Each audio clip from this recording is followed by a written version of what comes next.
বাজার গেলে কিছু মাছ কেনা হোক না হোক বরের কিন্তু এই মাছটা চাই। বললাম যেহেতু তুমি এনেছো, চলো তুমি বেছে বুঝে রেডি করে দাও, আমি রান্না করে দিচ্ছি। আর যেমন কথা তেমনি কাজ, দেখো নিয়ে বসে পড়েছে লটি মাছগুলো ভাজতে। আর মাছগুলো কিন্তু খুবই টাটকা ছিল। আর লটি মাছ বাছার এক্সপার্ট হচ্ছে আমার কর্তামশাই, আমি আবার এসব পারি না।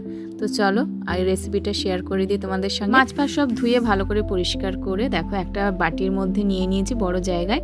তার মধ্যে স্বাদ মতো নুন, টমেটো কুচি, পেঁয়াজ, লঙ্কা গুঁড়ো, হলুদ গুঁড়ো, আদা রসুন বাটা, কটা কাঁচা লঙ্কা, ঝাল অনুযায়ী আর একটু গুঁড়ো লঙ্কাও দিয়ে দিয়েছি, একটু ঝাল ঝাল করে খাবো। আর বেশ কিছুটা কাঁচা সর্ষের তেল। মাছটা খুবই নরম, সেই জন্য কড়াইতে আর করলাম না, একবারে বাটি সমেত বসিয়ে দিলাম, গুটগুট করে হবে। এখানে সমস্ত কিছু মিক্স করে দিয়েছি খুব ভালোভাবে।